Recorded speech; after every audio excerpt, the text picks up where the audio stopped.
Krishna Krishna Krishna Krishna Hare Hare Hare Hare Ram Hare Ram Hare Ram Hare Ram Ram Ram Ram Ram Hare Hare Hare Hare Hare Krishna Hare Krishna Hare Krishna Hare Krishna Krishna Krishna Krishna Krishna Hare Hare Hare Hare Hare Ram Hare Ram Hare Ram Hare Ram Ram Ram Ram Ram Hare Hare Hare Hare ये आवाज तो मोताई भी नहीं पहुंचे भगवान होता क्या पहुंचे Hare Krishna Hare Krishna Hare Krishna Hare Krishna Krishna Krishna Krishna Krishna Hare Hare Hare Hare Hare Ram Hare Ram Hare Ram Hare Ram Ram Ram Ram Ram Hare Hare Hare Hare बोल श्री कृष्ण कन्हैया लाल की बोल बांके बिहारी लाल की शिला प्रभुपाद की बोल श्री सतगुरुदेव महाराज की भगवत कथा में प्रवेश करण खां पहिरीं कुछ क्षण हरि नाम जो आश्रय वठी पंहिंजे जीवहा ऐं पंहिंजे जीवन खे सफल कंदासूं। तव्हां सभिनि सां प्रार्थना आहे कि भगवान नाम जे उच्चारण में मुझे साथ दीजिए।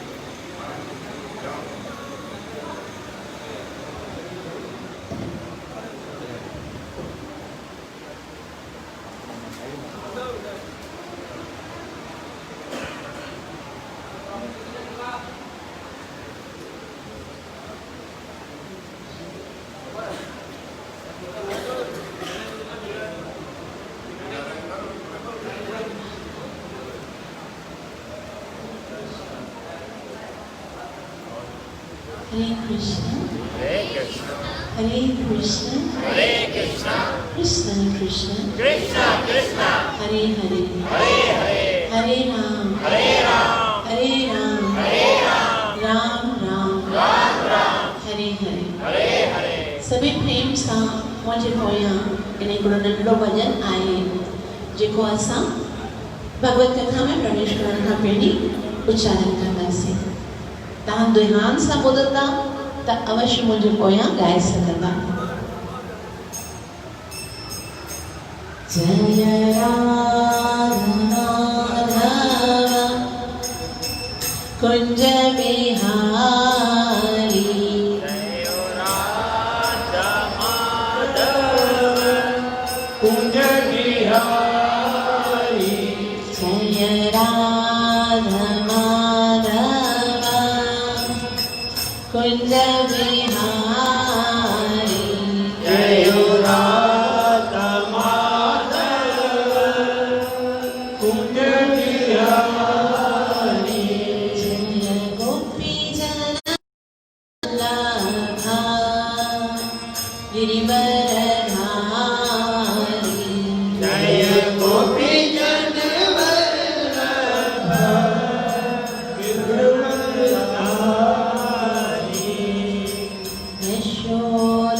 यशोदानन्दन व्रज जनरञ्जनम् यशोदानन्दन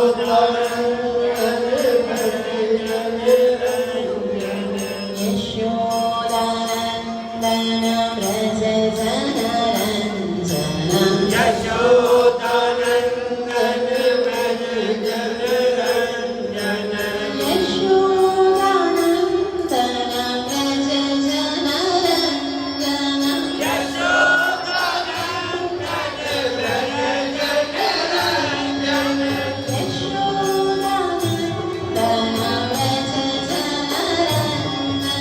यशोदानन्दन व्रज जनरञ्जनम्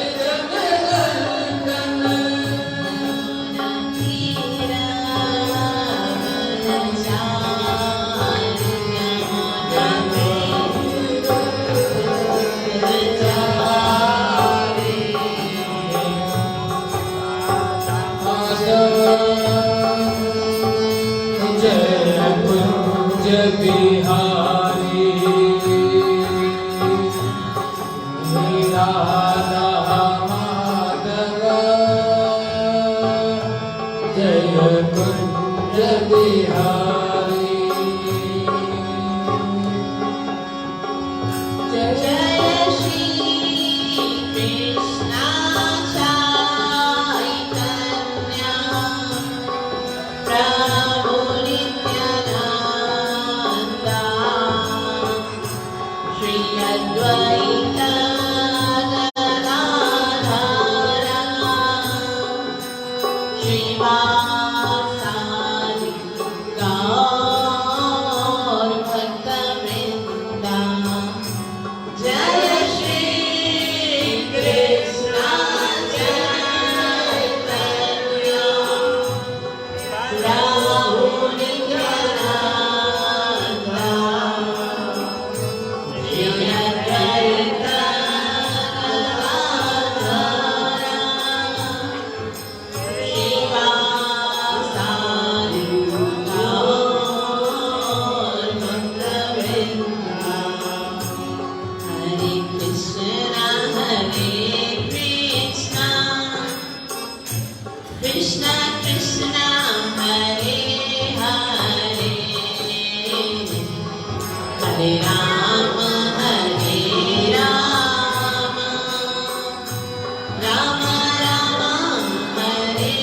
हरे हरे कृष्णा हरे कृष्ण हरे कृष्ण कृष्ण कृष्ण हरे हरे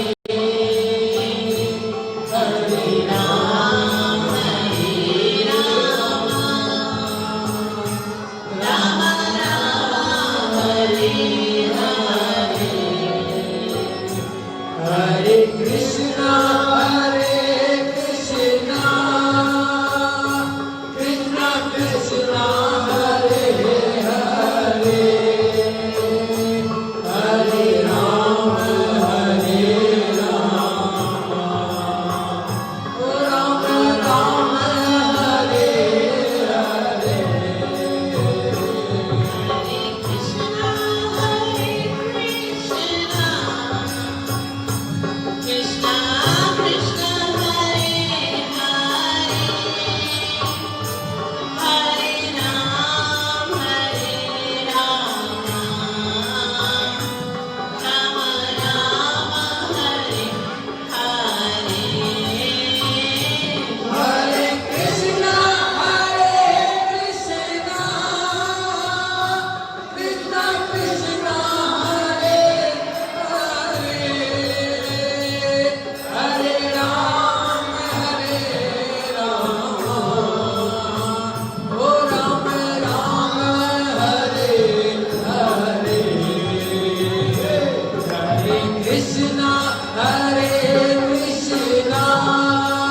कृष्णा कृष्णा कृष्णा हरे हरे हरे राम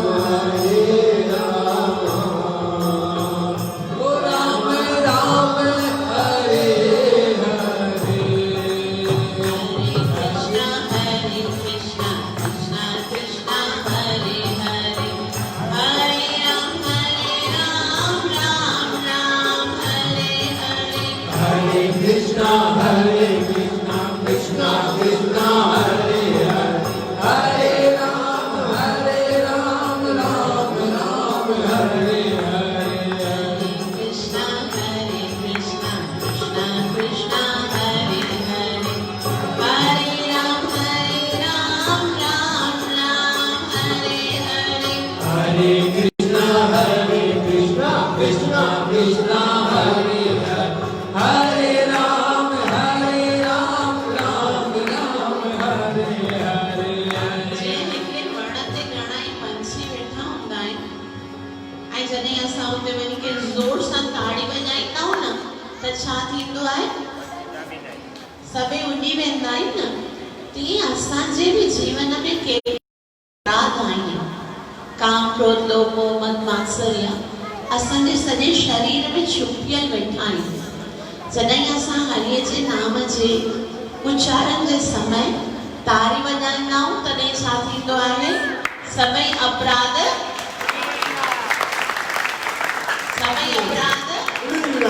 उॾी वेंदा आहिनि।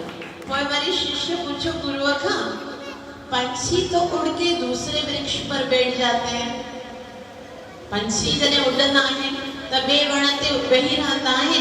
पोइ पाप अपराध जेके असांजे मथां उड़ंदा आहिनि उहे काथे वेंदा आहिनि?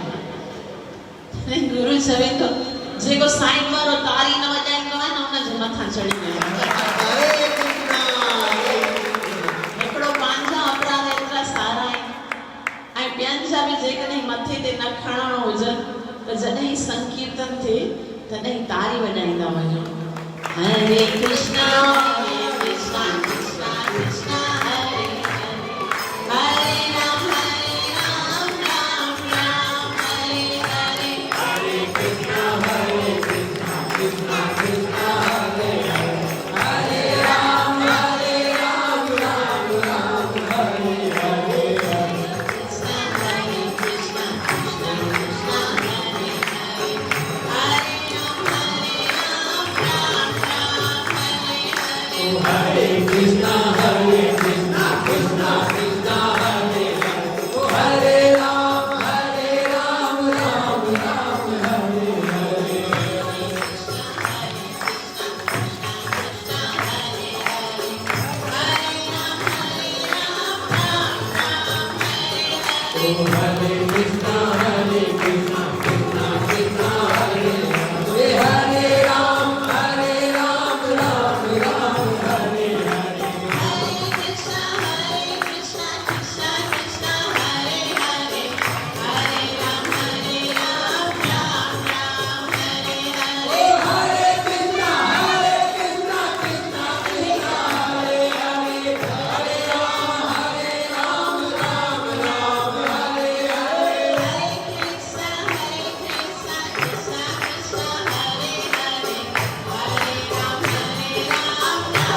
कृष्ण महामंत्र की वो श्री सतगुरुदेव महाराज की प्रिया प्रभुपाद की गौरव प्रेमानंदे।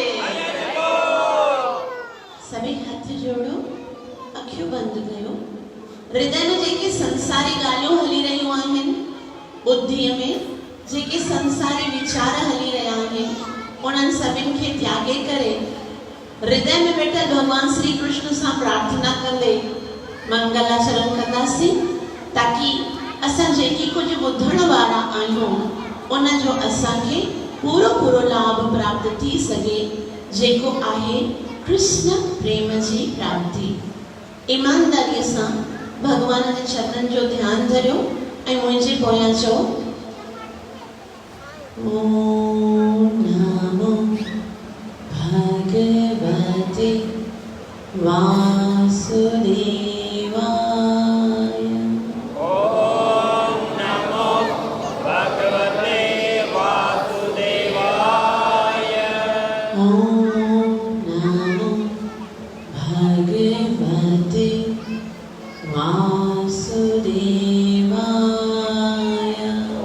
ओम नमो भगवते वासुदेवाय। ओम नमो भगवते वासुदेवाय। ओम नमो भगवते वासुदेवाय। कृष्णाय वासुदेवाय देवकी नंदनाय च देवकी नंदनाय च नंदगोपकुमाराय नंदगोपकुमाराय गोविन्दाय नमो नमः। गोविन्दाय नमो नमः। हे कृष्ण करुणा सिंधु हे कृष्ण करुणा सिंधु दीनबंधु जगत्पति दीनबंधु जगत्पति गोपेश गोपिका कांता गोपेश गोपिकान्त श्री राधा कांत नमोस्तुते। श्री राधाकान्त नमोस्तुते। तप्त कांचन गौरंगे तप्त कांचन गौरंगी राधे वृंदावनेश्वरी राधे वृंदावनेश्वरी वृषभानुसुते देवी विश्वानुसुते देवी प्रणमामि हरिप्रिये। परमामि हरिप्रिय।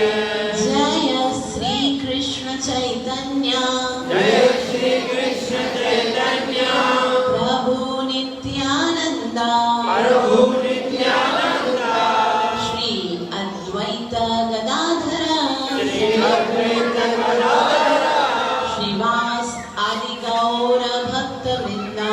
श्रीवासादि गौर भक्तवृंद। हरे कृष्ण हरे कृष्ण हरे कृष्ण कृष्ण कृष्ण हरे हरे कृष्ण कृष्ण हरे हरे हरे राम हरे राम हरे राम राम राम हरे हरे। राम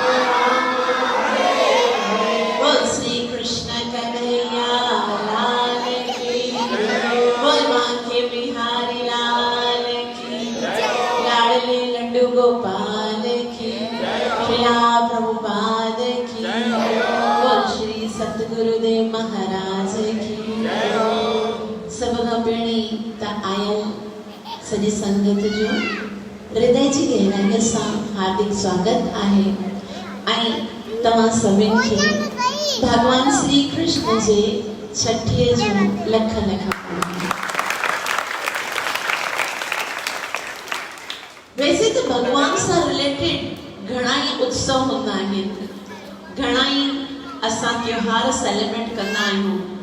भगवान जो जन्म भी थींदो आहे, भगवान जा रथ यात्रा थींदी आहे, भगवान जी झूलन यात्रा थींदी आहे, भगवान चंदन यात्रा थींदी आहे ऐं अलग अलग त्योहार भगवान जा सेलिब्रेट कया वेंदा आहिनि।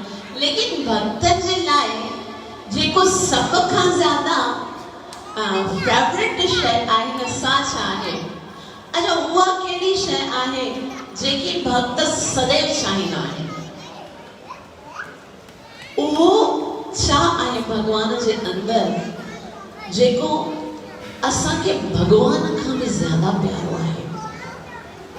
यूं तो भगवान जेको आहे सो सत्य आहे, परंतु ईंदो आहे न हिकिड़े पर्टिकुलर समय में ईंदो आहे, टेम्पररी टाइम ते ईंदो आहे। भगवान कॾहिं आयो?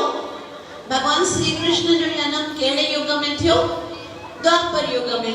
भगवान आयो द्वापर युग में, ठीक है। ऐं द्वापर युग में भगवान केतिरो समय हिन संसार में रहियो? 125 साल हिते रहियो ऐं उन खां पोइ पंहिंजी लीला समाप्त करे पंहिंजे धाम में पाण मां कोई हुयो उते? तो भगवान का आना हमारे लिए लाभदायक इतना नहीं हुआ जेतिरो के गोपियन जे लाइ थियो, जेतिरो ग्वालन जे लाइ थियो, जेतिरो अर्जुन जे लाइ थियो, जेतिरो ॿियनि उते समय जे लाइ जेके भक्त हुया उन्हीं जे लाइ जेतिरो लाभ छो उन्हनि खे भगवान खे ॾिसण जो, भगवान खे स्पर्श करण जो, भगवान सां मित्रता करण जो, भगवान सां प्रेम करण जो अवसर मिलियो। पर पाण सभु त रही वियासीं, है ना? पाण त उन समय में हुयासीं भी, अगर हूंदा हुयासीं त भगवान जो दर्शन अगर कयो हुजे त वापसि न अचूं, है ना? त असांजे लाइ वास्तव में भगवान ॾिठो हे वीचारा पाकिस्तान में वेठा आहिनि, उहे अगर पैदा थिया बि हूंदा त वृंदावन में मुंहिंजो दर्शन कीअं कंदा? तंहिं करे भगवान पंहिंजो ई हिकिड़ो ॿियो स्वरूप कढंदा। ॾिसो भगवान छाजे लाइ ईंदा आहिनि? भगवान संसार में छाजे लाइ ईंदा आहिनि? वैसे तो भगवान जे अचण जा घणा ई कारण आहिनि, लेकिन गीता में भगवान हिकिड़ो स्पेसिफिक श्लोक ॾिनो आहे। मां कीअं ईंदो आहियां? परित्राणाय साधूनां विनाशाय च दुष्कृतां। साधु भक्तन जी रक्षा करण जे लाइ ऐं दुष्टन जो नाश करण जे लाइ मां हर युग में ईंदो आहियां। हरे कृष्ण हरे कृष्ण कृष्ण कृष्ण हरे हरे हरे राम राम राम हरे राम। पोइ वरी भगवान ॾिठो कि सतयुग में 2 राक्षस हुया। कहिड़ा हुया? हिरण्याक्ष ऐं हिरण्यकशिपु। उन्हनि 2 राक्षसनि खे मारण जे लाइ भगवान खे 2 स्वरूप धारण करणा पिया। हिरण्याक्ष खे मारण जे लाइ भगवान वराह ऐं हिरण्यकशिपु खे मारण जे लाइ नरसिंहदेव। ठीक है, वो युग खत्म थियो। पोइ कहिड़ो युग आयो? सतयुग खां पोइ त्रेता युग। त्रेता युग में 2 राक्षस, हिकिड़ो रावण ऐं ॿियो कुंभकर्ण। ॿिया बि हुनजी सेना हुई, बट मेन 2 राक्षस। केरु? रावण ऐं कुंभकर्ण। भगवान श्री राम तीर हणी करे ॿिन्ही खे मारे छॾियो। उन खां पोइ कहिड़ो युग आयो? हाँ, द्वापर त अचे। द्वापर युग में वरी कुछ राक्षस जीअं रावण आहे, सॉरी कंस आहे, शिशुपाल आहे, दंतवक्र आहे, जरासंध आहे। भगवान उन्हनि खे बि थोरो मतलब क्वांटिटी एतिरी हुई कि भगवान पाण आया ऐं सभिनि खे मारे। ऐं ॿिया जेके राक्षस मोकिलिया जीअं कंस मोकिलिया, पूतना, अगासुर, बकासुर, शक्टासुर, इन्हनि सभिनि खे भगवान मारियो। वरी उन खां पोइ कहिड़ो युग आयो?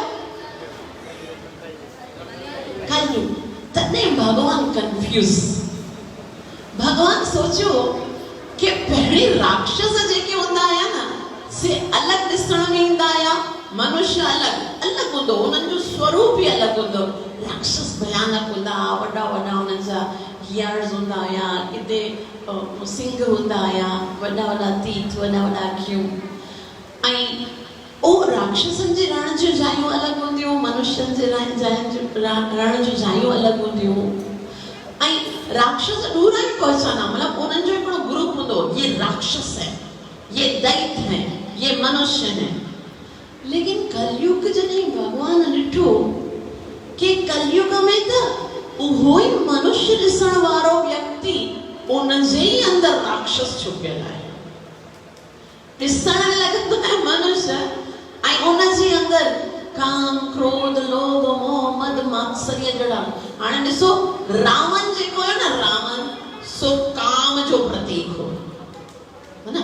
अगे रावण अलग हुयो, मतलब काम अलग हो, मनुष्य अलग, पर हाणे त काम रूपी रावण जेको आहे सो उन ई मनुष्य जे अंदर। जेको हिरण्याक्ष हुयो न, सो लोभ जो प्रतीक हो। उनखे धन जो एतिरो त लोभ हो जो उन एतिरो धन खसे वरितो हुयो कि उहा जेकी पृथ्वी हुई न, उनजो बैलेंस ही असंतुलित करे छॾियो। ऐं हिरण्याकशिपु जेको हो सो क्रोध जो प्रतीक हो। भगवान सां एतिरो त क्रोध हुयसि कि उन ब्रह्मा जी खां वरदान वठियो हुयो कि मां कि अहिड़े जीव सां न मरां जेको जंहिंजो जनम तुंहिंजे द्वारा थियो हुजे। ऐं उन पाण खे भगवान चवाइण शुरू कयो। लेकिन भगवान सोचो काम क्रोध लोभ मोह मात्सर्य उहे त हाणे हिक ई शरीर जे अंदर आहे, उन ई मनुष्य जे अंदर आहे। हाणे कलयुग में तव्हांखे को राक्षस ॾिसण में अचे थो? जीअं राक्षस हूंदा या पहिरीं जिन सिंग हुजनि, जंहिंजा वॾा वॾा अखियूं हुजनि, या ॾिसी करे भयभीत, ॾिसण में त सभु सोफिस्टिकेटेड लॻंदा आहिनि ऐं वीचार उहे हूंदा आहिनि। हाणे ॾिसो रावण ॾिसण में रावण राक्षस हो न, लेकिन आहे त उनखे ज्ञान वॾो हुयो। तव्हांखे ख़बर आहे रावण खे 4 वेद कंठस्थ हुया, बाई हट यादि हुयसि। ऐं उनजो वेदन जे मंत्रन जे उच्चारण करण में एॾो त स्ट्रॉन्ग न वो उनजो उच्चारण एॾो त नाइस हुयो कि देवता जॾहिं यज्ञ कंदा हुया तॾहिं रावण खे इन्विटेशन ॾींदा, रावण तूं अच यज्ञ असां कयूं था, मंत्र उच्चारण तूं कर। 4 वेद यादि हुयसि। शिवजीअ खे पंहिंजी तपस्या सां उन प्रसन्न कयो। लेकिन छाकाणि त राक्षस हो त उन छा कयो, भगवान खे छॾे भगवान जी जेकी शक्ति आहे उनखे हड़प करण जी कोशिश कई, उनखे भोगण जी कोशिश कई। ऐं भगवान ॾिठो कि ज्ञान त घणो आहे पर मुंहिंजे प्रति समर्पण कोन आहे, मूंखे छॾे करे मुंहिंजी शक्ति खे भोगण थो करे, ऐं भगवान मारे छॾियो। छा था कयूं असां बि त भगवान खे छॾे भगवान जी प्रकृति खे, भगवान जी शक्तिअ खे भोगण ई चाहियूं था। त पोइ भगवान ॾिठो अॻे हिकिड़ो रावण हो, मां हिकिड़े रूप में असां राम बणिजी करे उनखे मारे छॾियां। हाणे अहिड़ो कहिड़ो स्वरूप धारण कयां कि सभिनि जे हृदय में वेठल इन काम रूपी रावण खे मारा, इन लोभ रूपी हिरण्याक्ष खे मारा, इन क्रोध रूपी हिरण्यकशिपु खे मारा, इन मद मात्सर्य खे मारा। मुझे कोई अलग अवतार वठणो पवंदो और अब मारने से काम नहीं चलेगा। हाणे तो मुझे तारणो पवंदो, छो मारी तो सब कुछ बचंदो ही ना। हाणे कोई अहिड़ो स्वरूप धारण करे अचां कि वो जीव त रही वञे पर उनजे अंदर जो राक्षस मरी वञे। पोइ छा करियां? भगवान सोचो ऐं पोइ भगवान जी शक्तियुनि सां, भगवान जे ही शक्तिअ जेतिरी भगवान जे अंदर शक्ति आहे एतिरी शक्ति वारो भगवान जो नाम प्रकट थियो आहे। भगवान त सत्य आहे परंतु भक्तन जे लाइ भगवान जो नाम परम सत्य आहे। छाकाणि त भगवान त उन ई समय राक्षसन जो उद्धार कयो जॾहिं भगवान पाण हिन संसार में हुआ। लेकिन भगवान जो जेको नाम आहे सो भगवान जे अचण खां पहिरीं, भगवान जे समय में भी केतिरा ई त अहिड़ा हुआ द्वापर में भी जेके भगवान के दर्शन करे सघिया लेकिन भगवान जो नाम उच्चारण करे तरी विया। और भगवान अॼु खां 5000 साल पहिरीं आया। अॼु असां जहिड़ा पतित जीव ऐं गारंटीड आहे जे भगवान जो नाम जप कंदासीं त अवश्य भगवान के प्राप्त कंदासीं। हरे कृष्णा कृष्णा कृष्णा हरे राम त वैष्णव आचार्यन भक्तन संतन भगवत प्रेम प्राप्त के आचार्य आहिनि उन्हनि सभिनि महापुरुषनि भगवान जे नाम खे ही असांजो आधार ॿुधायो आहे। गुरनि जी वाणी आहे कलयुग केवल कलयुग जेको आहे नाम ते टिकियल आहे। उहो हरिय जो नाम जेको आहे सुमेर सुमेर भव उतरे दरबार। हे नर जेको आहे उनखे जेकॾहिं भव सागर खे पार करणो आहे त अॼु असांजे पास नाम रूपी कश्ती आहे। उन नाम ते नाम जहाज है। हे हरिय जो जेको नाम आहे सो उहो जहाज आहे जे चढ़े सो उतरे पार। नाम केरो गुरन खां पूछो हो जना हरेर नाम भजंदे रहे तेनो कीछु ना कहे जम। उन हरिय जो नाम जे कॾहिं भजन कंदासीं उन हरिय जे नाम जप कंदासीं त कोई असांखे भयभीत थियण जी कोई आवश्यकता कोन आहे। उहो ई हिकिड़ो कार्य आहे जेको करण जो असांखे आदेश ॾिनो आहे। इन खां अलावा जेकॾहिं कुझु कयूं था नाम खे साइड में रखूं नाम जप न कयूं ॿियो जेको बि कयूं था भले चारई वेद 6 शास्त्र 18 पुराण कंठस्थ कयूं था तब कोई लाभ कोन आहे। छाकाणि त बिन नामे नर नरके गयो फड़फड़ चारो वेद। गुरनि जी वाणी आहे मुंहिंजा शब्द कोन आहिनि नाम जपियो तिन सभु कुझु कियो। खाली वो नाम जेकॾहिं मुख मां निकितो आहे देन बस ॿियो कुझु करण जी आवश्यकता कोन्हे। सभु कुझु थी वियो बस। हर हिकु शास्त्र चैतन्य महाप्रभु चवनि था हरि जे नाम में भगवान पंहिंजो सभई शक्तियूं समर्पित कयूं आहिनि। नाम नामकारी बहुधा निज सर्व शक्ति ही तत्र अर्पिता। पंहिंजो सभई शक्तियूं भगवान कंहिंमें विधियूं आहिनि नाम में विधियूं आहिनि। ऐं उन खां बि वॾी कृपा भगवान असां ते कहिड़ी कई आहे कि उन नाम जप करण जो कोई भी समय निर्धारित न कयो आहे कोई स्थान निर्धारित न कयो आहे कोई नियम निर्धारित न कयो आहे। जियां वर्णाय तीअं जप तूं राम पोइ बि असां कूड़ा तदा दुर्दैव में दृश्यमी माजनी न अनुराग। कुछ भी करण लाइ तैयार हो के चवंदो माला त बाबा माला नथी थिए। पोइ कॾहिं चवंदा आहिनि वांदा न आहियूं कॾहिं चवंदा आहियूं तन बीमार आहे कॾहिं चवंदा आहियूं जॉब आहे कॾहिं चवंदा आहियूं स्टडी आहे कॾहिं चवंदा आहियूं दुकान ते माण्हू कोन आहे कॾहिं चवंदा घर में महिमान आहिनि। इहे सभु बहाना आहिनि। हिकिड़ो ई नाम तारींदो। अॼु ताईं उहो कोई भी व्यक्ति भगवान जे धाम खे प्राप्त करे नथो सघे जंहिंजे मुख मां भगवान जो नाम न निकितो हुजे। ऐं हिन मनुष्य जीवन जो सफलता छा आहे ख़बर अथव? असां सभई हिन संसार में मनुष्य बणिजी आया आहियूं न उन जी सफलता हिकिड़ी आहे उन गोविंद जा गुणगान कयूं। गुरनि बि चयो आहे न गुण गोविंद गायो नाही जन्म अकाड़त कीना। हे मनुष्य जीवन जेको आहे उहो सिर्फ और सिर्फ गुरनि ॿुधायो आहे कि हरिय जे नाम उच्चारण करणु भई प्राप्त मानिश देहिया गोविंद मिलन की ये तेरी विरिया। हे समय मिलो तव सिर्फ और सिर्फ कंहिंजे लाइ भगवान खे कंहिंखे प्राप्त करण जी जाए गोविंद मिलन की और कुछ नहीं।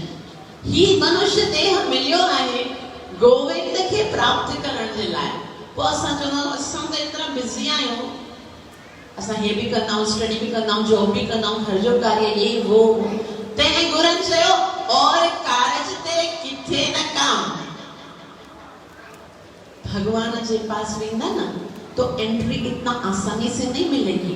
बाहर तो द्वारपाल बैठे होंगे, उहे तव्हां खे पुछंदा भगवान तव्हां खे मनुष्य जो देह ॾिनो, तव्हां भगवान जो नाम जप कयो? भाई तव्हां चवंदा भाई मैं तो स्टडी करती थी ना, मुझे बहुत पढ़ना पड़ता था, रोज सेमेस्टर्स होते थे, एग्जाम्स होते थे, तो मैंने बहुत पढ़ा, मैंने इतनी हाईएस्ट डिग्रियां प्राप्त की, फॉरेन कंट्री में जाके पढ़ा। तो वो तो ठीक है, पर भगवान जो नाम जप कयो? कोई वरी ॿियो चवंदो मां एतिरो धन कमायो, एतिरी जॉब कंदी हुयसि ऐं एतिरो सारो धन कमायो, तो वो ठीक है, पर भगवान जो नाम जप कयो? पोइ वरी असां चवंदासीं मां हेतिरा मुंहिंजा बंगला हुया, हेतिरो गाॾियूं हुयूं, आईफोन यूज़ कंदसि, रॉबक जा शू हूंदा, राडो जी घड़ी हूंदी, ॾिसी करे सभिनि खे लॻंदो केरु अचे थो। पोइ चवंदो हू त सभु छॾे आयो, पर नाम जप कयो? पोइ असां चवंदासीं एतिरा वॾा वॾा मिनिस्टर हूंदा हुया, हेॾा वॾा वॾा मुंहिंजा जान पहचान वारा माण्हू हूंदा हुआ, मां अमेरिका वियसि, मुंहिंजे पास ग्रीन कार्ड हुयो। पोइ चवंदा हू त ठीकु आहे, पर नाम जप। पोइ असां चवंदासीं भई ॿियो सभु करण में नाम जप करण जो त समय न मिलियो, पोइ छा चवंदा निकर निकर। हाणे तव्हां किथे वेंदा? बिन नामे नर नरके कयो, भगवत धाम में एंट्री कोन आहे। हाणे किथे वेंदा? बिन नामे नरके कयो, वञ नरक में। तो जेको कयो सभु तुंहिंजो किथे न काम, और कारज तेरे किथे न काम, मिल साध संगत भज केवल राम। हरे कृष्णा कृष्णा कृष्णा हरे राम राम राम हरे हरे। त नाम जी एतिरी महिमा कि साक्षात भगवान भी अची जेकॾहिं हजार मुखनि सां पंहिंजे नाम जी वॾाई करण जो प्रयास कनि। वैसे तो भगवान जे लाइ कुछ असंभव कोन आहे, लेकिन कोई भी तुलसी बाबा के चवणो पयो कहा कहो हरि नाम बढ़ाई, राम न सकत नाम गुण गाई।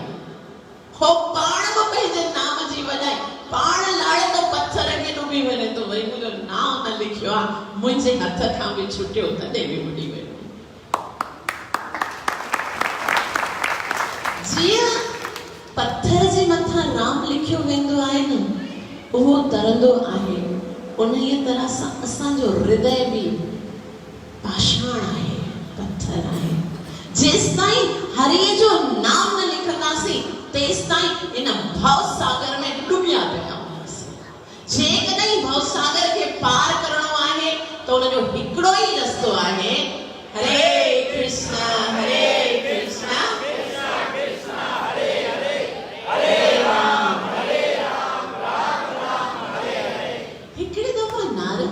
भगवान जे पास वही ऐं भगवान खे वञी असांजी कंप्लेन करण लॻो, चई जेके हरे कृष्णा वारा आहिनि न, उहे तव्हांजी एतिरी वॾाई न कंदा आहिनि जेतिरी तव्हांजे नाम जी कंदा आहिनि।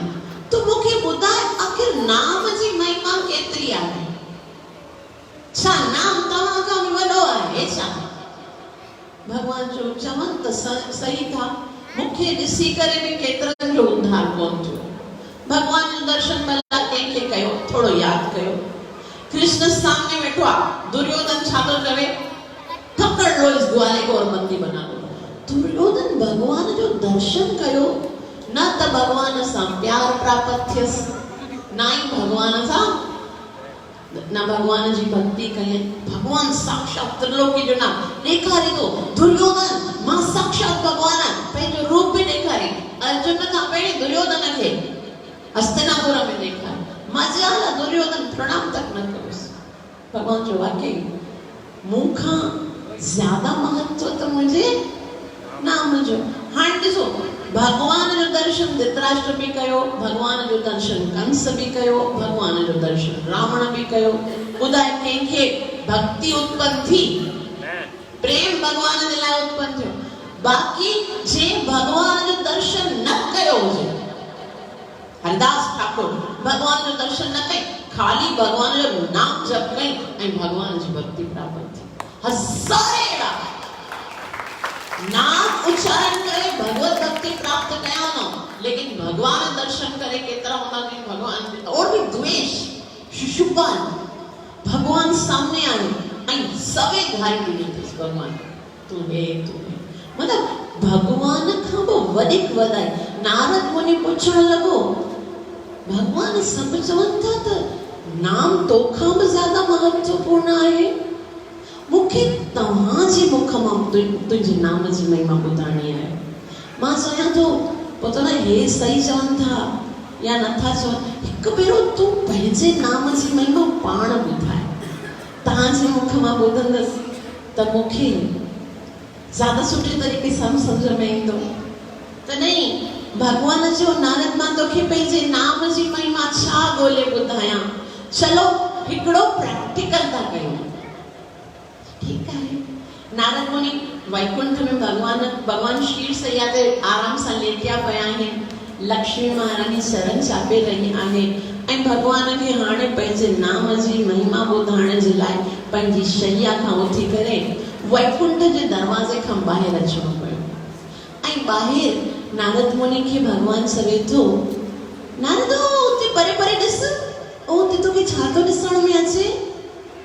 तॾहिं नारद जी काथे जो सीधो सीधो मैं फिंगर का इशारा देखो, नंढो नंढो कुछ ब्लैक कलर जो रिंग रहियो आहे। अच्छा वो माकोड़ो, हिकिड़ो माकोड़ो हूंदो आहे न ब्लैक कलर जो माकोड़ो, शरबत हार जो आहे कोई ईंदो आहे, अहिड़ो माकोड़ो नारद मुनिअ खे भगवान ॾेखारियो। चई ही माकोड़ो ॾिठो अथई? नारद मुनि चई हा, बट तव्हां त नाम जी महिमा ॿुधाए रहिया आहियो, माकोड़ा छो थो ॾेखारियो? चई तूं वञ इन माकोड़े खे मुंहिंजो नाम ॿुधाए अच, पोइ तूं ॾिस मुंहिंजे नाम जो चमत्कार। त नारद मुनि वियो ऐं उन माकोड़े जे कन में चयाई, हरे कृष्णा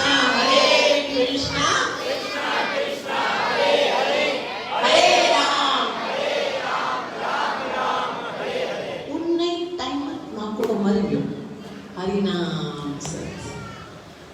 नारद मुनि परेशान से ही मूं सम्झो महिमा हूंदी शायद चमत्कार थींदो, हे त मां कोई मारियो अञा पाप कयो। भगवान खे वञी चयाई, भगवान तुंहिंजो नालो ॿुधायो उन माकोड़े खे। भगवान चयो फिर क्या हुआ, छा थियो? मरियो माकोड़ो, हिन ग़रीब मारियो। त चई अच्छा, चई मगर मूंखे नाम जी महिमा त ख़बर कोन पई, नाम जी महिमा ॿुधाए। भगवान जो ॿियो एक्सपेरिमेंट करूंगा। भगवान सामने ॾेखारियसि, नारद उस साम्हूं छा थो ॾिसण में अचे?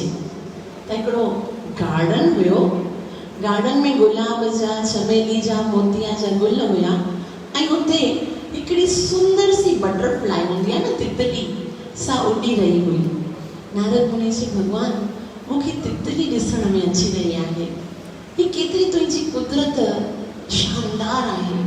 तितलीअ जे अंदरि केतिरा न सुंदर रंग हूंदा आहिनि, असां हुनखे ॾिसंदा आहियूं असांखे लॻंदो आहे जॾहिं तव्हांजी रचना एतिरी सुंदर आहे त तव्हां जेके रचींदड़ आहियो से केतिरा सुंदर हूंदा, लेकिन तव्हांजे नाम जी महिमा ॿुधायो। तॾहिं भगवान चयो, नारद तूं वञी उन तितलीअ जे कन में मुंहिंजो नाम जप ॿुधाए अच, ॾिस पोइ छा चमत्कार थिए थो। नारद मुनि डुकंदो वियो ऐं तितलीअ जे कन में छा चई, हरे कृष्णा कृष्णा कृष्णा हरे हरे हरे राम उन ई टाइम ते तितली बि राम नाम। पोइ नारद मुनि वञी भगवान खे चयो, भगवान सॼी ज़िंदगी मूं को पाप कोन कयो आहे, हे तूं नंढड़ा नंढड़ा बेजुबान जानवर हूंदा माराए करे पाप तो करण साईं, नाम जी महिमा ॿुधाई को तो बेचारा जीव मुंहिंजा मरनि था पिया। जे छा थियो? जे तितलीअ खे तुंहिंजो नालो ॿुधाए वेचारी नियाणी मरी वई। अच्छा हाणे नाम जी महिमा त ख़बर पई कोन आहे। तॾहिं भगवान चयो मां तोखे हाणे ॿी ॻाल्हि थो ॿुधायां।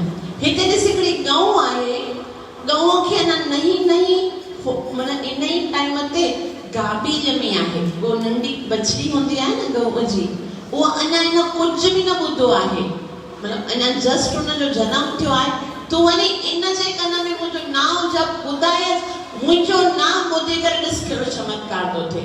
नारद मुनि ढुकंदो वियो ऐं उन नंढड़ी सी गाबीअ जे कन में चयाई, हरे कृष्णा कृष्णा कृष्णा हरे हरे, हरे राम राम राम हरे हरे। उन ई टाइम ते गाबी मिली वई, हरे कृष्ण।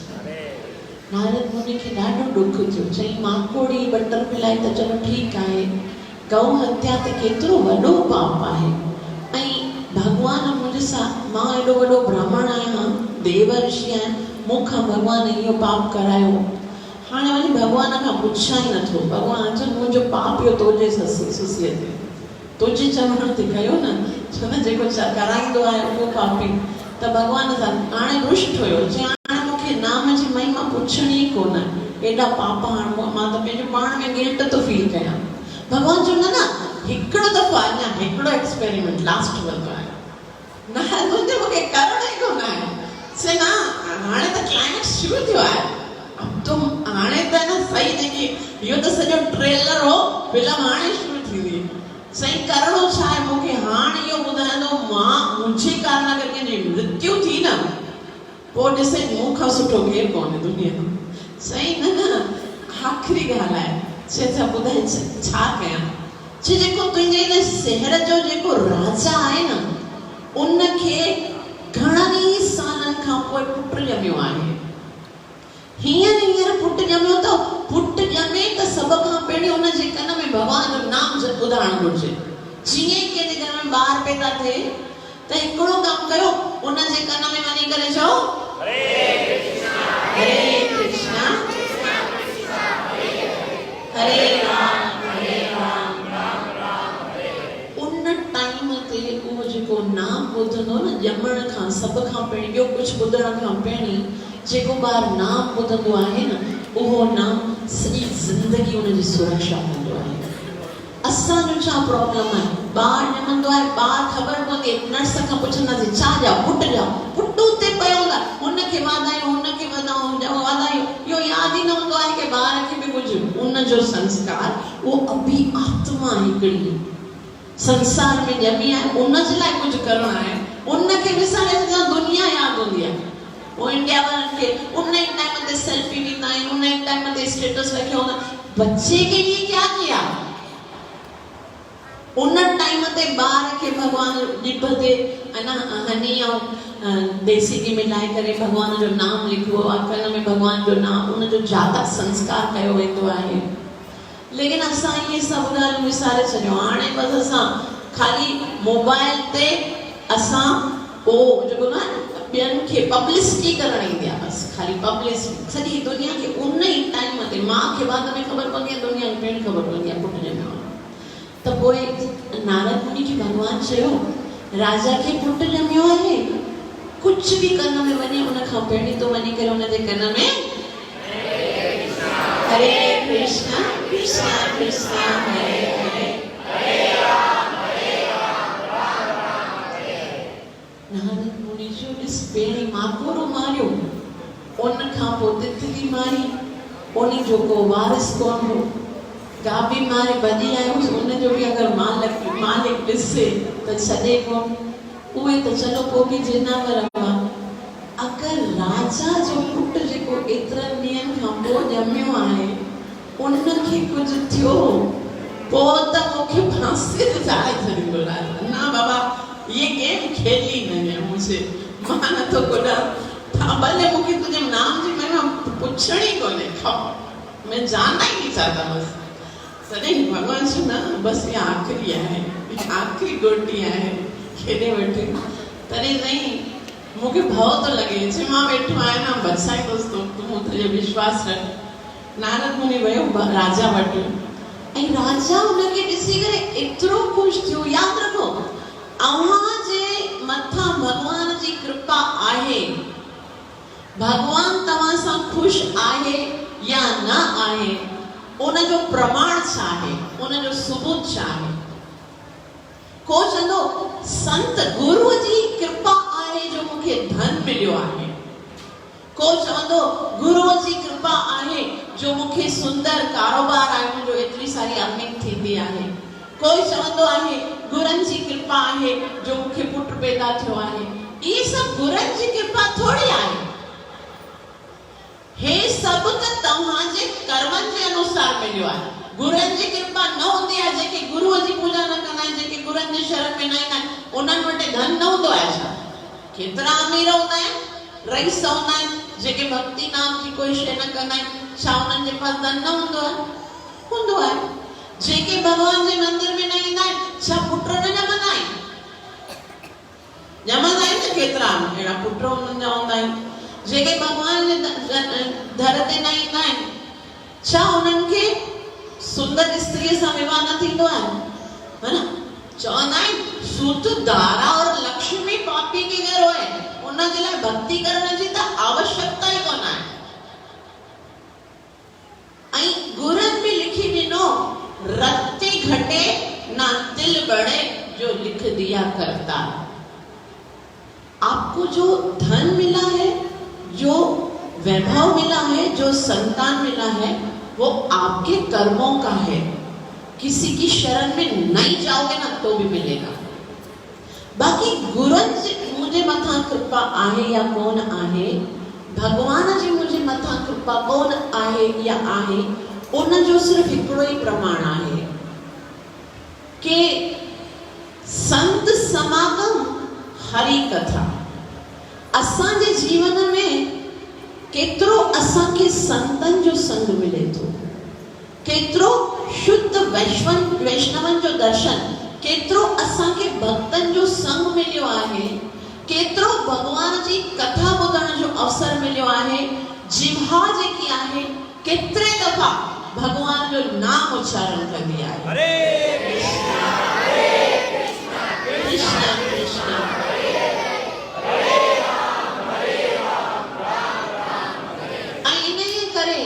केतरे भाव सां तुलसी बाबा चयो भेन हरि कृपा मिले नाही संता।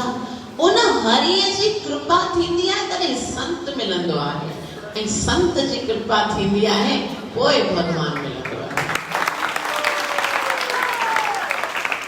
त नारद खे राजा ॾिसी करे ख़ुशि थियो, नारद खे चरण वंदना कई, पूजा आरती कई, अची करे आसन ते विहारियांसि ऐं चयाईंसि कि अॼु मुंहिंजो सौभाग्य उदय थियो आहे जो तव्हां जहिड़े देव ऋषि जो दर्शन थियो आहे। नारद मुनि चयो सौभाग्य आहे या दुर्भाग्य आहे उहो त हाणे ख़बर पवंदी, लेकिन चई नारद मुनि खे चई मुनिवर मूंखे पुट ॼमियो आहे ऐं उन ई टाइम ते भगवान तव्हांखे हिते मोकिलियो आहे। इहो मुंहिंजे मथां वॾी कृपा आहे। मां पंहिंजे पुट खे तव्हांजे हंज में ॾियां थो, तव्हां हुनखे आसीस कयो। तॾहिं जेके आहे न हुनजी राणी जेकी आहे सा पुट खे खणी आई, नारद मुनि गोद में ॾिनाईंसि ऐं चयाईंसि हिनखे हिन ते आशीर्वाद ॾियो, हिन ते कृपा कयो। नारद मुनि खे भगवान चयो पुट खे वञी सभ खां पहिरीं छा चइजे? हरे कृष्णा कृष्णा कृष्णा हरे हरे राम राम राम। भिजो दे कि इनको कुछ थियो त पोइ त मुंहिंजे तॾहिं सिकाम जो तंबूरो सभु विया नारायण नारायण मुंहिंजी वेंदसि, लेकिन कयांसि भगवान जो आदेश आहे। चई हाणे भगवान पाण संभालींदो। धीरे धीरे बालक खे मथे कयई ऐं कन में आराम सां चवण लगा हरे कृष्णा कृष्णा कृष्णा हरे हरे हरे राम राम राम। उन ई टाइम ते हिकिड़ो वॾो धमाको थियो ऐं उहो नंढो सो बालक जेको हुयो सो देव देही प्राप्त करे उते बीह रहियो। 4 हथ हुयसि, शंख चक्र गदा पद्म ऐं हुनजे करली कलर जा घुंघराला वार हुयसि ऐं हुनजी बैजंती माला पई, पीलो पीलो पीतांबर, बिल्कुलु भगवान जो पार्षद। उनखे ॾिसी करे नारद मुनि त हैरान थी वियो लेकिन वो जो भगवान जो पार्षद आहे सो नारद मुनि जे चरणन ते किरी पियो। नारद मुनि हैरान कि माण्हू छा पियो हे भगवान जहिड़ो ॾिसण में, भगवान जा पार्षद न ॾिसण में भगवान जहिड़ो, वैकुंठ में सभई इन स्वरूप में हूंदा आहिनि, त जे मुंहिंजे चरणन ते छाजे करे तो किरे पियो। तॾहिं चई हे नारद मुनि, हे देवर्षि, इहा तव्हांजी असीम कृपा आहे जो मां अॼु भगवान जो पार्षद बनियो आहियां। मां तव्हांजी कृपा खे कॾहिं न मां भुलाए सघंदसि। मां पूरो जीवन जेकॾहिं तव्हांजी सेवा कयां तॾहिं बि मां पंहिंजे तव्हांजे इन एहसान खे नथो चुकाए सघां। नारद मुनि चयो मैंने किया क्या, मां छा कयो, मूंखे त ख़बर कोन आहे। मैंने जो तो आपको शायद मिसअंडरस्टैंडिंग हुई है, वो मैं नहीं हूँ, मैंने कुछ नहीं किया। चिना मूंखे ग़लतफहमी न थी आहे, तव्हांखे यादि कोन आहे तव्हां हिकिड़ो माकोड़ो ॾिठो हुयो, माकोड़ खे तव्हां छा ॿुधायो? हरे कृष्णा हरे कृष्णा कृष्णा कृष्णा हरे राम राम राम हरे हरे। पहिरें जन्म में मां उहो माकोड़ हुयसि, उनखां पोइ वरी मूंखे ॿियो जनम तितलीअ जो मिलियो ऐं तव्हां मूंखे हरे कृष्णा कृष्णा कृष्णा हरे हरे हरे राम भगवान जो नाम ॿुधायो। टियों जन्म मुंहिंजो गाबीअ जो थियो ऐं तव्हां मूंखे हरे कृष्णा हरे राम। उनखां पोइ मूंखे मनुष्य जो जन्म मिलियो। मनुष्यन में भी राजकुमार बणियसि। सिर्फ नाम जे प्रताप सां मां त एतिरो पापी हुयसि जो माकोड़ी जे योनीअ खां मूंखे 84 जे चक्कर में घुमणो पियो। माकोड़ी जी योनी हूंदी आहे न, टोटल 84 लख योनियूं भगवान बनायूं आहिनि, जंहिंमें महाभारत में लिखियल आहे जल जा 9 लक्षाणी। जल माना जल में रहण वारियूं 9 लख क़िस्म जूं योनियूं हूंदियूं आहिनि। जल में मतलब पानी में रहंदा आहिनि न, फिश हूंदी आहे, मगरमच्छ हूंदो आहे, स्टारफिश हूंदी आहे, डॉल्फिन हूंदी आहे। केतिरा लख? 9 लख। जल जा 9 लक्षाणी। उनखां पोइ स्थावर, स्थावर माना वण बूटा वृक्ष। स्थावर लक्ष विशंति, विशंति माना 20 लख। 20 लख वण टिण। घणा थिया? काउंट कयो। 29। उनखां पोइ कृमिया रुद्र संख्या का, रुद्र जो होता है 11 लख। कृमिया माना कीड़ा, कीड़ा होता है ना गटर में होता है, अर्थवर्म होता है, जेके ईअं रेंगंदा आहिनि, उहे केतिरा? घणा थिया? 40 लख। उनखां पोइ 30 लक्षाणी पशवम। पशु कहिड़ा हूंदा आहिनि? जेके 4 पेरनि ते हलंदा आहिनि, जीअं कुत्तो, गधो ऐं घोड़ो, ऊंट इत्यादि। केतिरा लख? 3 लख। घणा थिया? 70।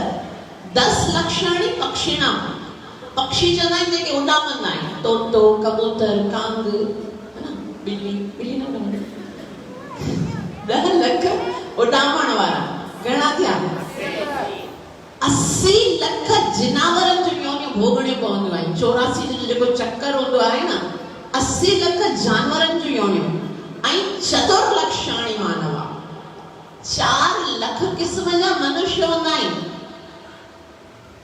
अव्हांखे ख़बर आहे 4 लख क़िस्म जा मनुष्य हूंदा आहिनि। के त आदिवासी हूंदा आहिनि जंहिंखे ख़बर बि न हूंदी आहे कि भगवान नाले जी कोई शइ हूंदी आहे। के त बिल्कुल एथिस्ट हूंदा आहिनि जंहिंखे जेतिरो बि ॿुधाए वो भगवान पे यकीन नहीं करते। उन्हनि 4 लख क़िस्म जे मनुष्यनि मां सब खां श्रेष्ठ कहिड़ो आहे ख़बर अथव?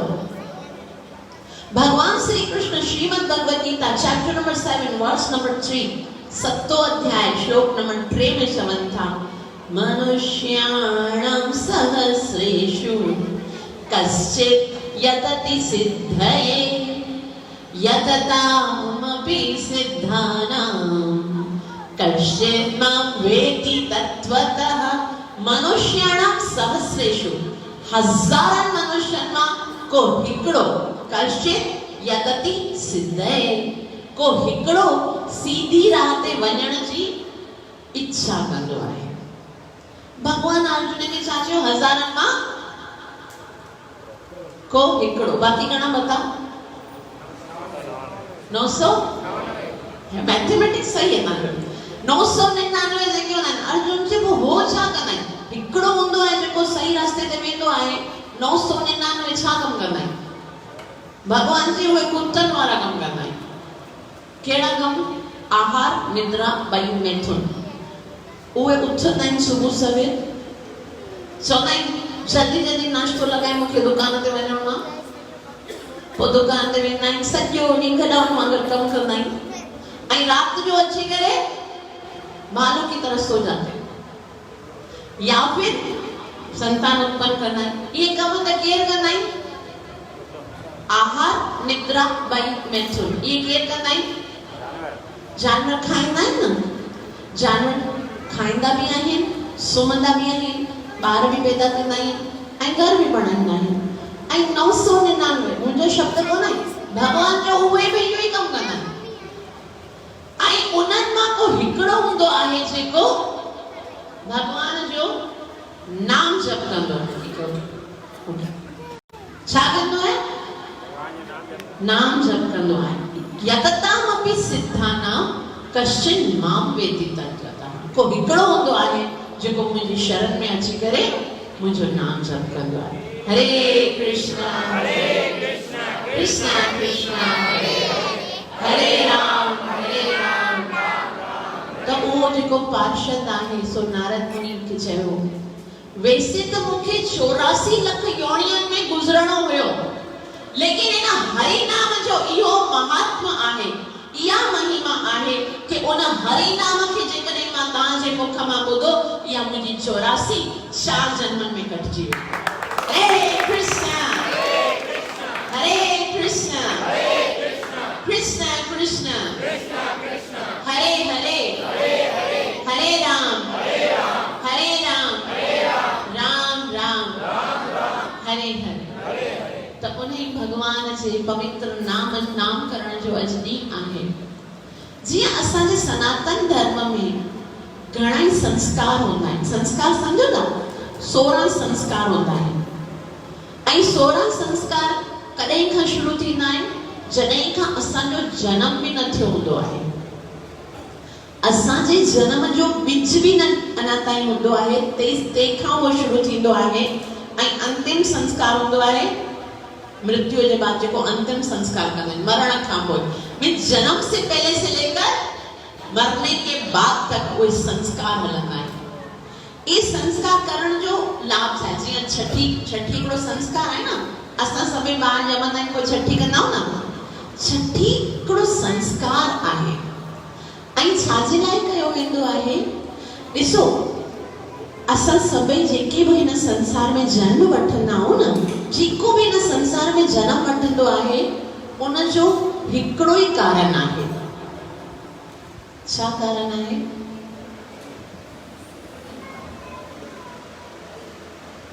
हाँ, ॾिसो, थोड़ा ध्यान से क्वेश्चन सुनोगे तो समझ में आएगा। तव्हां सभी हिन संसार में जन्म वठतो आहे न। जन्म वठण जो सिर्फ हिकिड़ो ई कारण आहे। क्यों जन्म लिया? उन जी वजह सिर्फ हिकिड़ी आहे। हाँ? नहीं, क्यों लिया? भगवान असांखे हिते छाजे करे मोकिलियो आहे? छाकाणि त असां कुझु पाप कया आहे, है ना? असांजो कुछ हिसाब किताब आहे, तंहिं करे भगवान असांखे। अगर पाप न कयो हुजे त भगवान असांखे पंहिंजे धाम में वठी वञे, संसार में त न मोकिले। संसार में जन्म वठण खां वठी करे मरण ताईं दुख ई दुख आहिनि। जन्म पैदा थियण खां पहिरीं गर्भ जो दुख थींदो आहे न। गर्भ में कपिल देव पंहिंजी माता देवहूति खे ॿुधाइनि था कि जेतिरो दुख मनुष्य खे माता जे गर्भ में मिलंदो आहे, एतिरो सॼे जीवन जो दुख न थींदो आहे। सॼे जीवन जो दुख हिकिड़े साइड ते, उहे 9 महीना जेको गर्भ में हूंदो आहे उन जी तकलीफ़ हिकिड़े साइड ते। वो चीखारता है, वो चीखंदो आहे, भगवान खे पुकारींदो, हे मालिक, मूंखे उनखे पोइ 100 जन्मनि जा अपराध याद ईंदा आहिनि ऐं चवंदो आहे, मूंखे हिन दफ़े भगवान जो जन्म दे, मां मनुष्य बणजी वेंदसि ऐं तुंहिंजी भक्ति खां सिवा ॿियो कुझु न कंदसि। मां प्रॉमिस थो कयां, मां वचन थो ॾियां, मूंखे हिन गर्भ मां ॿाहिरि कढ बसि। इतनी तकलीफ़ हूंदी आहे जन्म खां पहिरीं, जन्म जे समय ऐं जेतिरो समय जीवित हूंदा आहियूं, जेकी जेकी वस्तु असांखे लॻंदी आहे कि इन मां असांखे सुख मिलंदो, उन्हीअ मां असांखे दुख मिलंदो आहे।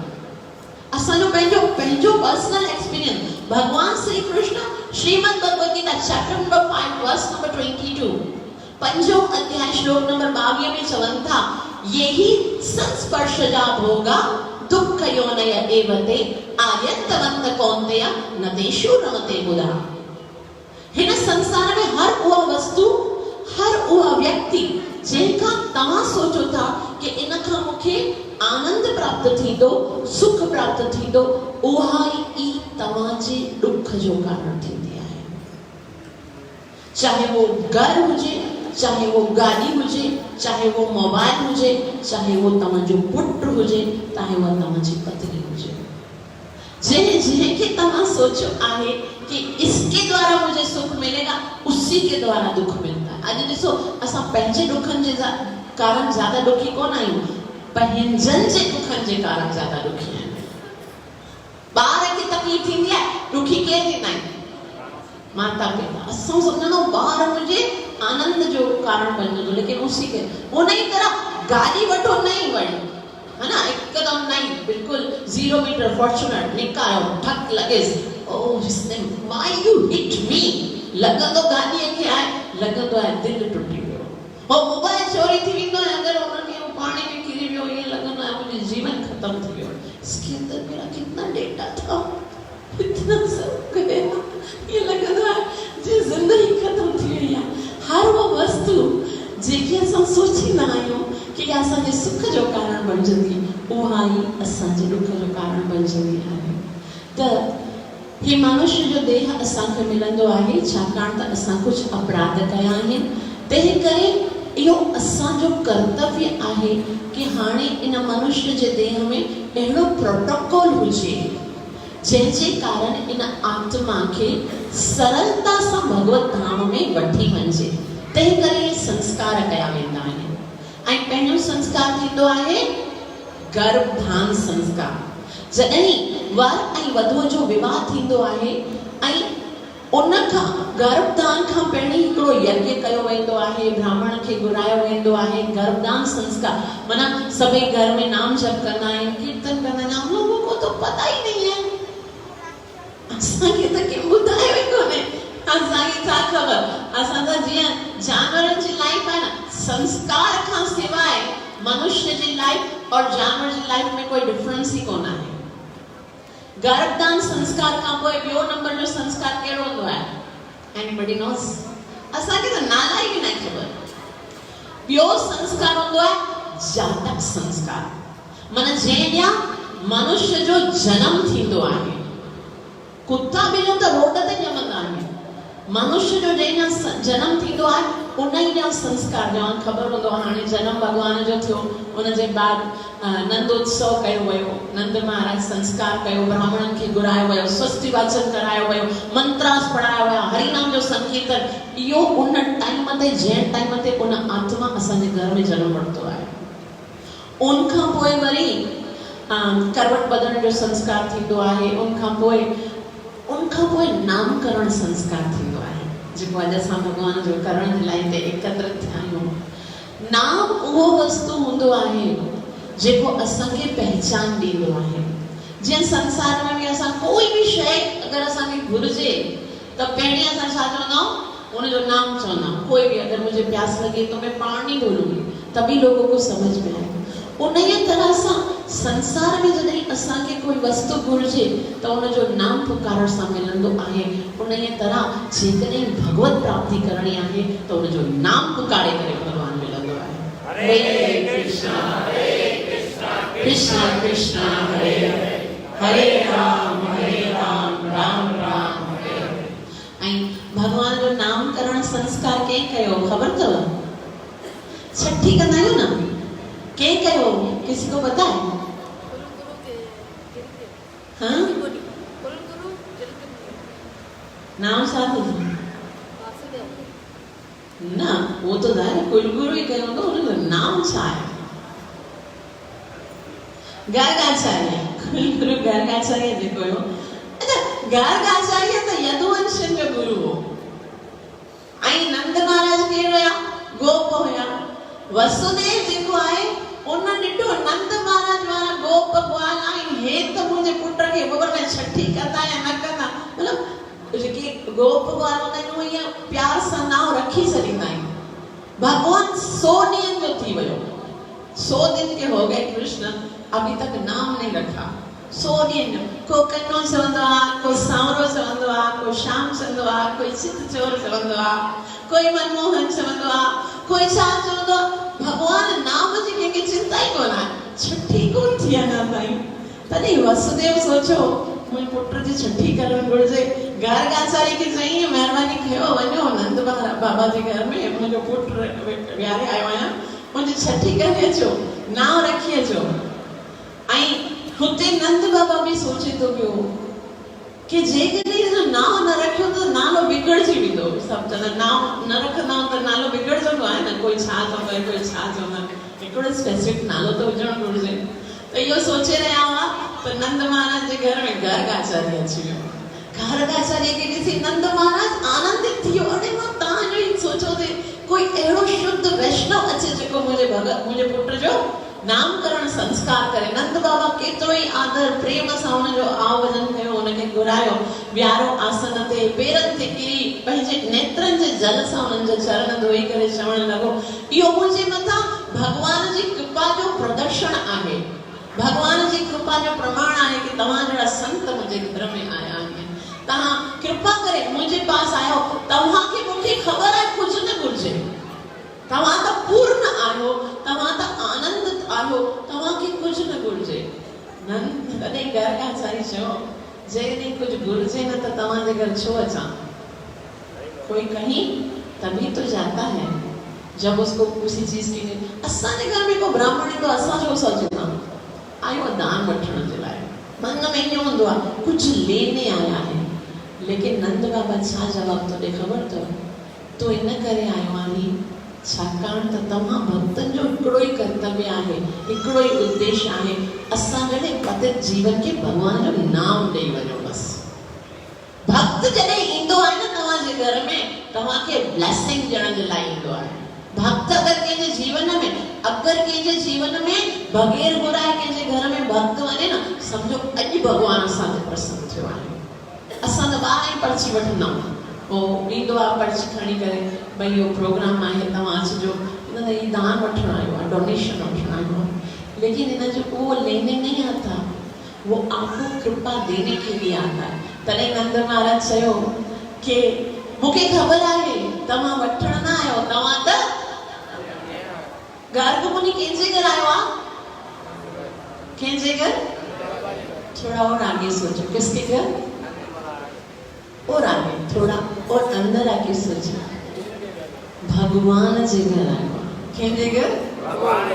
और भगवान से लेने नहीं, भगवान को देने। भगवान के पास नालो कौन है? गर्गाचार्य हुनखे नालो ॾियण आया आहिनि। नंद महाराज चवंदा मुंहिंजे पुट जो नामकरण संस्कार कयो। जेको गर्गाचार्य सोचो त मां जनम ई न वरितो आहे, मूंखे ॿियो कुझु न थो खपे। मां यदुकुल जो आचार्य मंडल इन्हीअ करे स्वीकार कयो कि हिकिड़े ॾींहुं साक्षात भगवान जो नामकरण करण जो मूंखे अवसर मिलंदो। अॼु मुंहिंजो जीवन सफल थी वियो आहे जो मूंखे भगवान जो नामकरण संस्कार करण जो अवसर मिलियो आहे। ऐं नंद महाराज जे चवण ते पहिरीं त वो मना था कनि कि कंस खे ख़बर पई वेंदी कि मां तव्हांजे पुट जो नामकरण कयो आहे, पोइ कंस सम्झंदो शायदि वसुदेव जो अठो पुट थिए, तंहिं करे छाकाणि त मां यदुवंशियुनि जो आहे न कुल पुरोहित आहियां, तंहिं करे उहो सम्झंदा कि शायदि जेको तव्हांजे घर में नंदलाल आहे उहो असल में वसुदेव जो पुट आहे, तंहिं करे मां नथो कयां नामकरण संस्कार। दिल त चई थे कि मुंहिंजे जीवन जो मक़सद इहो आहे कि मां भगवान खे नामकरण कयां, लेकिन हाणे लीला में प्रवेश करणो आहे, तंहिं करे पहिरीं मना करे छॾियईं। मना त करे छॾियईं, हाणे दिलि लॻोसि कि हाणे ख़बर न मूंखे वरी चवे न चवे। तॾहिं नंद बाबा चयो न न कीअं ख़बर पवंदी, कंहिंखे ख़बर न पवंदी। पाण छुपी करे गौशाला में शांति सां नामकरण संस्कार कंदा, कंहिंखे ख़बर न पवंदी। मां पंहिंजे मिटनि माइटनि खे बि न घुराईंदसि, बसि पाण हूंदासीं। तव्हां छा कयो, बसि कुझु मंत्र मुंहिंजे पुट जे कन में चई करे उनखे स्वस्ति वाचन करे उनखे आसीस करे बसि नाम ॾेई वञो। नामकरण कंहिंजो थी रहियो आहे? भगवान जो। कोई फंक्शन कोन्हे, कोई सेलिब्रेशन कोन्हे, कोई इन्विटेशन कोन आहे। सिर्फ चाहे हिकिड़ो ब्राह्मण आहे, हिकिड़ो शुद्ध भगत आयो आहे। ऐं असां कहिड़ी ॾेखाव कंदा आहियूं पंहिंजे पुट जे नामकरण जे टाइम ते।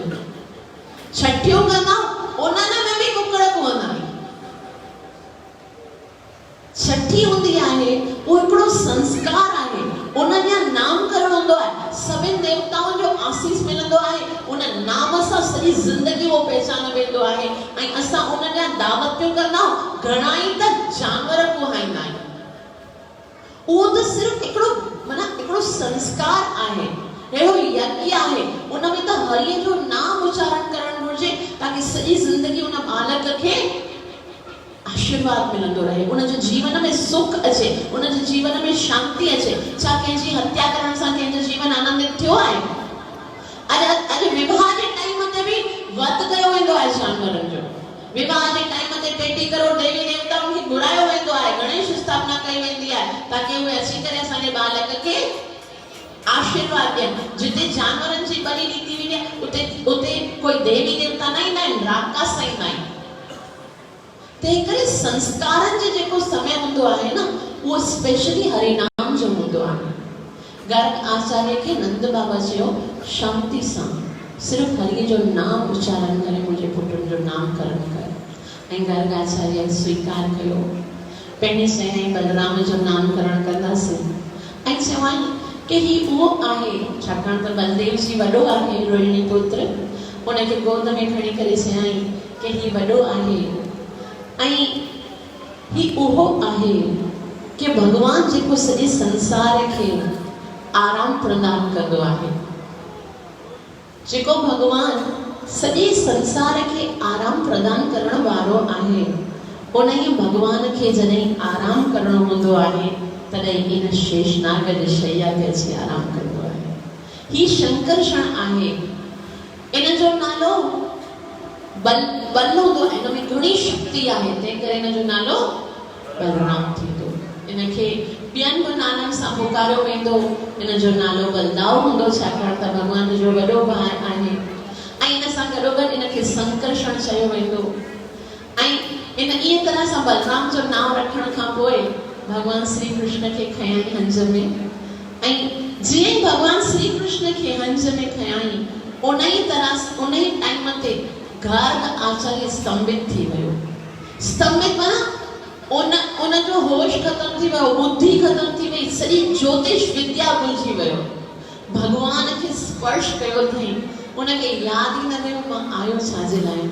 हिम्मत खत्म थी वई, अखियुनि मां नेत्रनि मां अश्रु धाराऊं कि अॼु त्रिलोकी जो नाथ मुंहिंजी गोद में आयो आहे ऐं मूंखां नाम पुछी रहियो आहे, लेकिन मुंहिंजी शक्ति कोन आहे कि मां कुझु ॻाल्हाए सघां।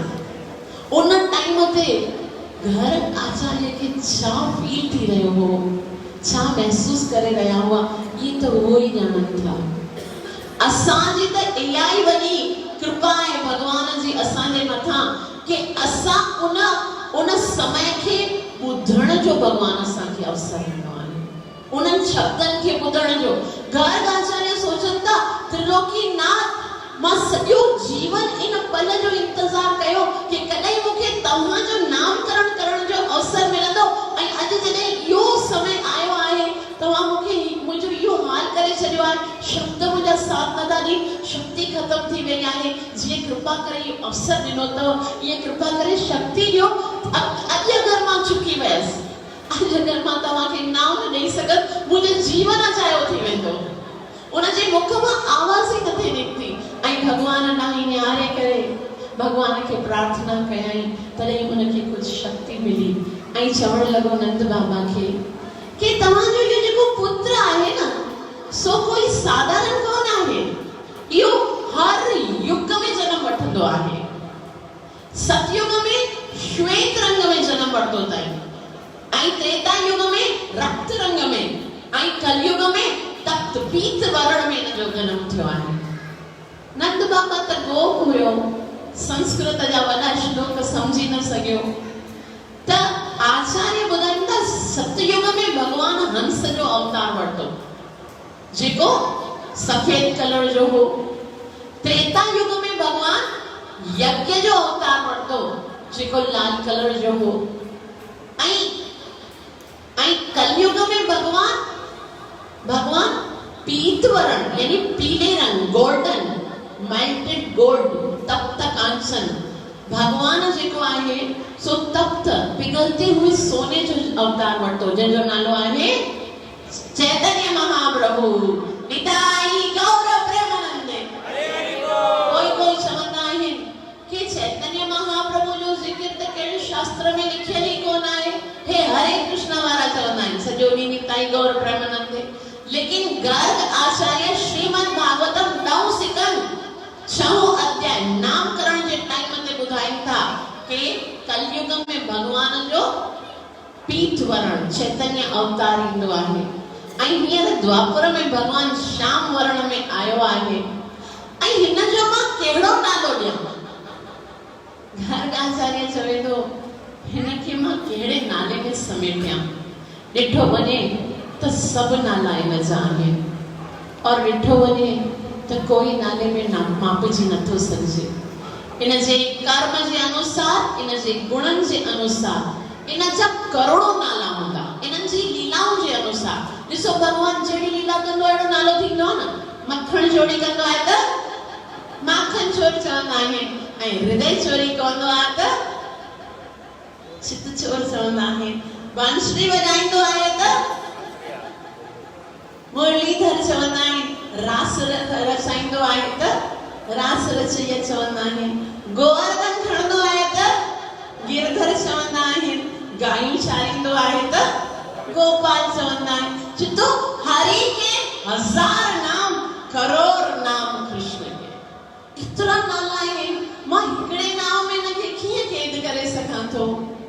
लेकिन कलयुग जे जीवन जो उद्धार करण जे लाइ मां हिकिड़ो नाम थो ॾियां उहो आहे कृष्ण। चाहे कृष्ण कृष्ण कृष्ण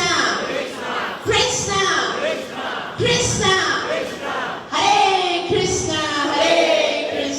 कृष्ण कृष्ण हरे हरे हरे राम राम राम हरे हरे कृष्ण कृष्ण कृष्ण हरे हरे राम राम राम हरे हरे कृष्ण कृष्ण कृष्ण हरे हरे हरे राम वैसे तो कृष्ण जा करोड़ नाला आहिनि लेकिन उन्हनि ते जेको सभ खां ज़्यादा सूट कंदो आहे सो कृष्ण नालो आहे। इन जो कारण छा आहे ख़बर अथव?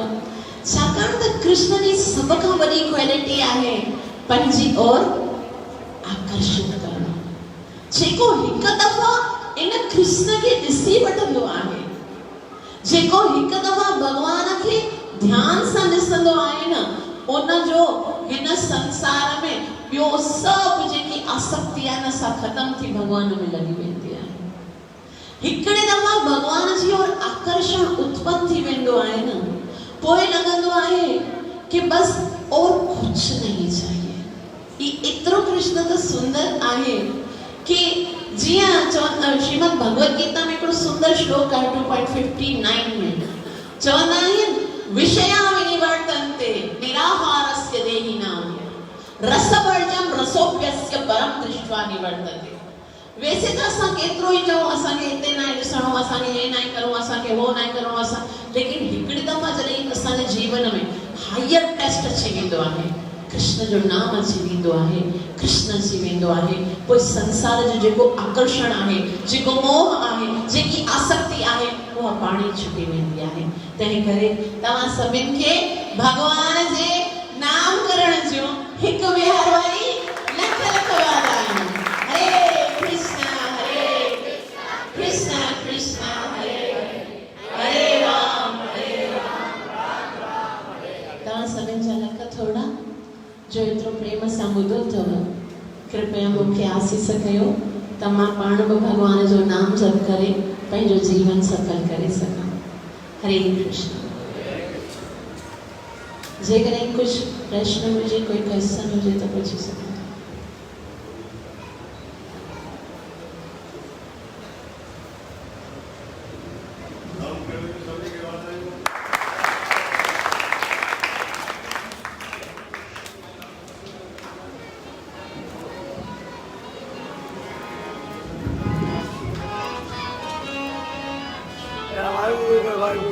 कन्हैया लाल कनलोली, कन्हैया लाल कनलोली, तुझी कृष्ण झुलाया तुझी मोह